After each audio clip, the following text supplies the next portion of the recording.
when we look at the old maps of this area, there was actually quite a large barn and stable area in this section. So it would have been a little ways away from the main house, but it actually extended almost all the way to the river there. This just gives us an example of that there was a wooden structure here. Look at this target here that I've got. It's an iron target. Well,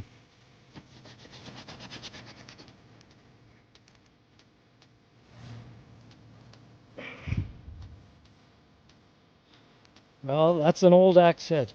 Look at that.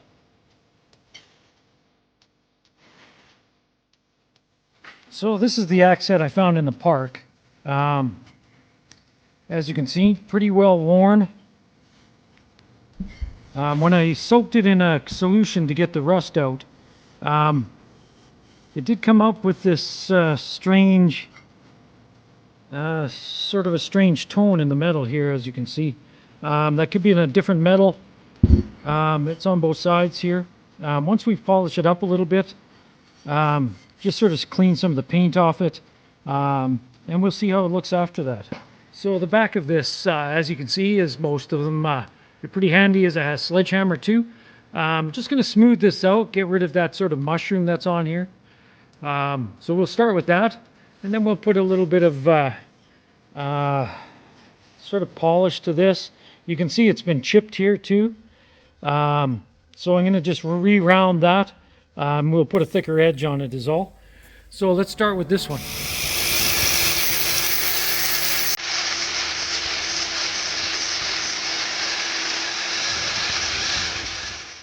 So on the front, all I've done is knock this front down a little bit from where it was broken. Sort of evened it out to make it sort of uniform now.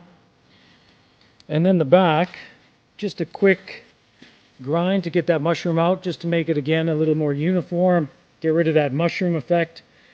Now let's see what a polishing wheel does to this. You can see the pits are quite deep.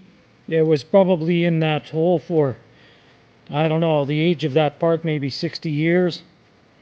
So we'll take a look.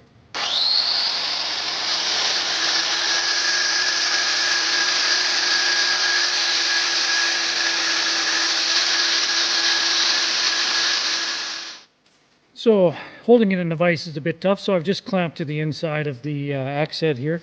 As you can see, I've just put a quick edge on it, just using the hand grinder. I'm doing all this just with the hand grinder, and I sure like that finish though, the keeping that imprint in there, the signature, with this rustic look. I did have plans to clean this whole thing up, but I actually might keep it just like this, because it looks very cool. So just ran some emery cloth, just some fine emery cloth. I've had this handle in storage actually for some time. It was meant to go on another axe head. As you can see, a little bit of water damage or whatever from the storage, but it's in pretty good shape. It's nice and smooth. I'll tape the edge up because there's actually quite a sharp edge on it now. Just ran through and shaped it here with the sander, just to get it to size. As you can maybe see inside, it's going to be a nice snug fit. So I'm going to just hammer that in now, and yeah, then we'll wedge it up. So after I fit the handle right into the axe, pounded it in, put some wedges right into the end there. These sometimes come standard. I actually had some aluminum ones that I'd made years ago.